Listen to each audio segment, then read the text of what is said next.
የልጅቷንም ገንዘብ ስጣትና ሸኛት። እናቴ እኔ ያልሰራውበትን አልቀበልም። ሄሎማ። አቤት።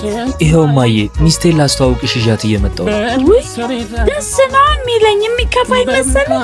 በቃ ማዬ እቤት ስመጣ ደውልልሻለሁ። እሺ በእናትሽ ዛሬ ምንም አይነት ስህተት እንዳትሳሳችሽ። ገንዘብ እስከከፈልከኝ ድረስ ለምን እንደምትሳሳተው? እንደነገርኩሽ እናቴ አንቺ ሚስቴ እንደሆንሽ ካመነች መኪና ትገዛልኝ።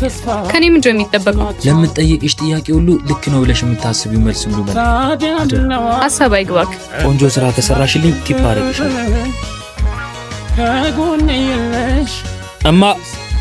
እማ አቤት። ነይ ወደፊት አማችሽን ተዋወቂያት። ሳልዘጋጅ ይዘሃት መጣ። አየ ልጅ ነገር። አረ ማዘር ችግር የለውም እኔም እኮ ልጆት ነኝ። እሰይ እንዴት ያለች ቆንጆ ልጅ ይዘህ መጣ። እኔ ልጅሽ እኮ ሁሌም ማኮራሻል ወገኛ። እና ማዬ መቼ ነው መኪና የምትገዢው? ነገ ወይ ከነገ ወዲያ ትወስዳለህ። ወይኔ ናትዬ ታድለ ማለቴ ዮናስ የኔ ልጅ አንዴ ላውራሽ። ይኸውልሽ እኔ ልጄን በጣም ነው የምወደው። እንዲጎዳብኝ አልፈልግም። የምትፈልጊውን ያህል ብር ልስጥሽና ልጄን ተይ።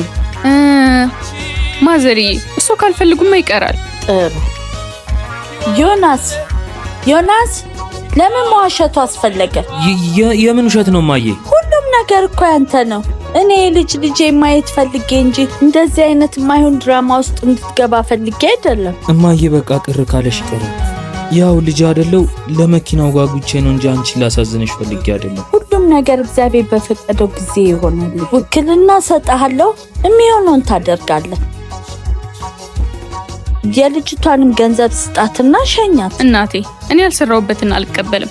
ብሩ ስለሚያስፈልገኝ ነው እንደዚህ አይነት ድራማ ውስጥ የገባሁት። መቼም ቢሆን ለውሸት እንዳትቆም። ሁሌም ቢሆን ለጀመራችሁት እውነት ቆም።